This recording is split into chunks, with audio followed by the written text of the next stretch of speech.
नमस्कार, मैं रविश कुमार। ये मेरा YouTube चैनल है रविश कुमार ऑफिशियल। इसे सब्सक्राइब कर लीजिए और स्क्रीन के नीचे घंटी की एक आकृति है जिसे अंग्रेजी में बेल आइकॉन कहते हैं, उसे दबा दीजिए ताकि जब भी मेरा कोई नया वीडियो आए आपको उसी वक्त पता चल जाए। अगर पता चलने दिया जाए तब पता चल जाए और देखने लायक हो तो देखने के बाद दूसरों को भी प्लीज बताइए, आपकी बहुत जरूरत है। और मैं सिर्फ 3 उदाहरण आपके सामने रखना चाहता हूं कि सुप्रीम कोर्ट और सरकार के बीच क्या चल रहा है, जिससे आप देख सकेंगे कि इस देश में क्या चल रहा है या क्या हो गया है। कहीं ऐसा ना हो कि बहुत देर हो जाए। देर तो हो चुकी है वैसे, लेकिन तब भी अगर आप देर से भी चीजों को देख लें तो बहुत कुछ बच जाता है, चीजें संभल जाती हैं। 3 उदाहरण देने की बात मैंने कही। पहला उदाहरण है नोटबंदी का। 8 नवंबर 2016 को भारत में नोटबंदी लागू की जाती है। किसी को पता ही नहीं था कि ऐसा बड़ा फैसला आ रहा है। कितने लोगों की जमा पूंजी, जिनकी मेहनत की कमाई थी, वो भी उड़ गई, वो भी मिट्टी में मिल गई। मामले को चुनौती दी जाती है सुप्रीम कोर्ट में। संविधान पीठ का गठन होता है। संविधान पीठ का कहना, निर्देश आता है सरकार को और भारतीय रिजर्व बैंक को कि 8 नवंबर के एक दिन पहले दोनों संस्थाओं के बीच जो पत्राचार हो रहे हैं, क्या किसकी तरफ से हां कहा गया, किसकी तरफ से ना कहा गया, इसकी पूरी फाइल हलफनामे की शक्ल में बनाकर पेश की जाए। लेकिन इस नवंबर के पहले हफ्ते में जब संविधान पीठ सुनवाई के लिए बैठता है तो जवाब आता है कि हलफनामा तैयार नहीं है, अगली तारीख तय कर दें। अदालत नाराज हो जाती है कि यह संविधान पीठ है, इस तरह से यहां तारीखें रद्द नहीं की जानी चाहिए। सोचिए, नोटबंदी के 7 साल हो जाते हैं, इसके बाद भी अगर कोर्ट कहे कि फाइल रेडी कीजिए, हलफनामे के रूप में पेश कीजिए, तो रिजर्व बैंक और सरकार हलफनामे के रूप में उन फाइलों को, उन दस्तावेजों को कोर्ट के सामने पेश करने में असमर्थता जाहिर करते हैं। तो यह एक स्थिति आपके सामने है। दूसरी स्थिति क्या है, फुर्ती देखिए चुनाव आयुक्त की नियुक्ति की।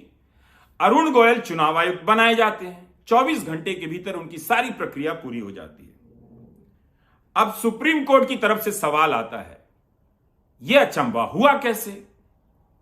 इतने सारे नामों की सूची में से 4 नाम चुन लिए गए और 4 में से एक नाम पर फैसला भी हो गया। उसी दिन फाइल तैयार होती है और उसी दिन वो फाइल कानून मंत्रालय में मंजूर होती है। वहां से चलकर प्रधानमंत्री कार्यालय जाती है, वहां से मंजूर होकर राष्ट्रपति भवन और वहां से अधिसूचना जारी हो जाती है। अरुण गोयल चुनाव आयुक्त बना दिए जाते हैं। अदालत की तरफ से सवाल उठता है कि क्या चुनाव आयुक्त के पद पर यस मैन की नियुक्ति हो रही है? इतनी तेज गति से, बिजली की गति से नियुक्ति कैसे हो जा रही है? वो क्या प्रक्रिया है? कैसे जान लिया जा रहा है कि इतने कम समय में कैसे पता चल जाता है कि यह व्यक्ति निष्पक्ष है, स्वतंत्र है, निडर है? चुनाव आयुक्त के पद पर ऐसा व्यक्ति होना चाहिए जो प्रधानमंत्री की भी जांच कर सके। और इसका एक संदर्भ यह भी है कि 2019 के लोकसभा चुनाव में एक ऑब्जर्वर ने जब प्रधानमंत्री के हेलीकॉप्टर की जांच कर दी तो उन्हें निलंबित कर दिया गया। बाद में केंद्रीय प्रशासनिक पंचायत कैट ने उनके निलंबन को गलत बताया। तो इस तरह की कार्रवाई हो रही है। चुनाव आयोग के भीतर 2019 के चुनाव में प्रधानमंत्री के खिलाफ आचार संहिता के उल्लंघन के 5 मामले आते हैं। 5 में उन्हें क्लीन चिट दी जाती है और 5 में एक व्यक्ति, अशोक लवासा जो चुनाव आयुक्त हैं, असहमति दर्ज कराते हैं। मतलब वो मानते हैं कि प्रधानमंत्री की तरफ से चूक होती है। तो इस तरह से क्या हम चुनाव आयोग जैसी संस्था की स्वायत्तता गंवाते जा रहे हैं? कोर्ट की टिप्पणियों से क्या हमें मौका नहीं मिल रहा है कि एक बार हम इस संस्था को सतर्कता की निगाह से देखें? जिस तरह की टिप्पणियां अदालत की तरफ से आई हैं अरुण गोयल की नियुक्ति की प्रक्रिया को लेकर, वो कोई सामान्य बात नहीं है, मगर आप इसे नजरअंदाज कैसे कर सकते हैं? इन बातों पर आपका ध्यान ना जाए, इसीलिए देश में दिन रात किसी ना किसी बहाने हिंदू बनाम मुस्लिम का मुद्दा उठाया जाता रहता है। हर दिन आप देखेंगे कि निरंतर इसकी कोई कमी नहीं है, हर समय सप्लाई पूरी हो जाती है इस पूरे मामले की। अब जो तीसरा मामला है वो जजों की नियुक्ति का मामला है। कोर्ट ने आज जो कहा वो बहुत बेहद गंभीर बात है। कोर्ट ने अटॉर्नी जनरल और सॉलिसिटर जनरल से कहा कि सरकार को बता दीजिए कि देश के कानून का पालन करना पड़ता है। अगर अदालत को यह कहने की जरूरत पड़ जाए कि सरकार को बता दीजिए कि देश के कानून का पालन करना पड़ता है, इसका मतलब है कि देश में कानून का पालन नहीं हो रहा है। जो बेहद गंभीर मामले हैं, जहां बड़े फैसले हो रहे हैं, उन मामलों में सरकार की तरफ से जो पारदर्शिता है वो साफ साफ नहीं है, उस पर पर्दा डालने की कोशिश की जा रही है। कानून मंत्री इन दिनों जजों की नियुक्ति की प्रक्रिया को लेकर सवाल उठा रहे हैं। यह मामला बहुत दिनों से चला आ रहा है, इस पर बहुत सारे लेख लिखे जा चुके हैं, बहस हो चुकी है, लेकिन इसकी आड़ में जो हो रहा है उसे देखने की कोशिश कीजिए। क्या आज कोर्ट ने कानून मंत्री के बयान की जो आलोचना की है, उस आलोचना के जरिए इस खेल से पर्दा हटा दिया है ताकि आप देख सकें।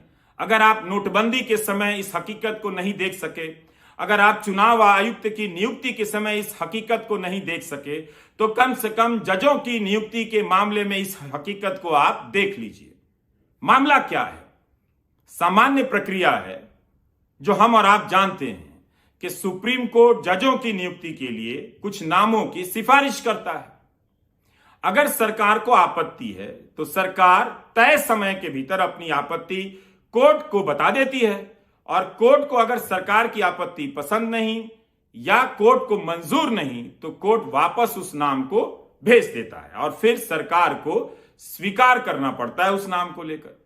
लेकिन आज कोर्ट ने क्या कहा? आज कोर्ट ने कहा कि डेढ़ साल से अधिकांश नाम लंबित हैं, जबकि एक तय समय के भीतर सरकार को यह बात बता देनी पड़ती है, मंजूरी दे देनी पड़ती है, पृष्ठभूमि वगैरह की जांच की मंजूरी दे देनी पड़ती है।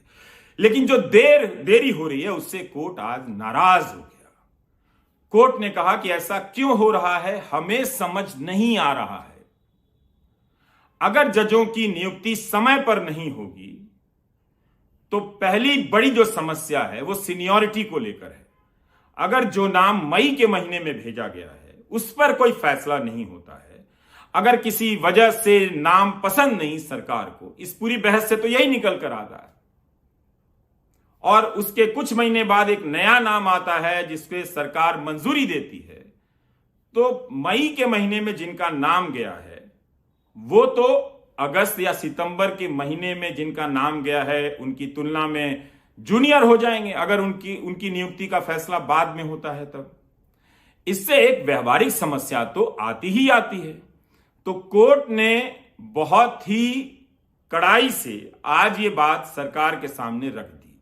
अटॉर्नी जनरल, सॉलिसिटर जनरल से कहा कि बताना चाहिए सरकार को कि देश के कानून का पालन होना चाहिए। इसका मतलब है कि कुछ ऐसा गड़बड़ हो रहा है। चुनाव आयुक्त की नियुक्ति की प्रक्रिया के समय कोर्ट की टिप्पणियां आपने देख ली, जजों की नियुक्ति की प्रक्रिया को लेकर कोर्ट की टिप्पणियां आपने देख ली।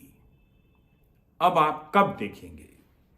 24 घंटे में चुनाव आयुक्त की नियुक्ति हो जाती है और 6 महीने में, 1.5 महीने में सुप्रीम कोर्ट के जजों की नियुक्ति नहीं होती है। इससे होता यह है, नुकसान आपका होता है कि मामले लंबित होते चले जाते हैं, तारीख समय से नहीं मिलती, इंसाफ समय से नहीं मिलता, कीमत आप चुकाते हैं। लेकिन वर्चस्व की लड़ाई कहां चल रही है और यह क्यों चल रही है? न्यायपालिका पर, चुनाव आयोग पर कोई अपना ठप्पा लगाकर क्या साबित करना चाहता है? क्या इससे जनता का भला होने वाला है? आपको लगता है कि जिस तरह से प्रेस खत्म हो गया उस तरह से बाकी संस्थाएं भी धीरे धीरे खत्म हो जाएंगी, उसमें आपका भला है? और अगर आपको ऐसा लगता है तो यह किस जानकारी के आधार पर है? क्या आप स्वतंत्र न्यायपालिका, स्वतंत्र चुनाव आयोग, स्वतंत्र मीडिया नहीं चाहते हैं? क्या आप ये चाहते हैं कि नोटबंदी होती है 2016 में, उसकी फाइलों की एक तरह से हलफनामे के रूप में फाइलों को पेश करने में इतना वक्त लग जाएगा? क्या अब भी आपको समझ नहीं आ रहा है, या आप देखना नहीं चाहते हैं जो हम दिखाने की कोशिश कर रहे हैं? देखते रहिए, देर तो हो चुकी है, लेकिन अब भी देखते रहिए। नमस्कार, मैं रविश कुमार।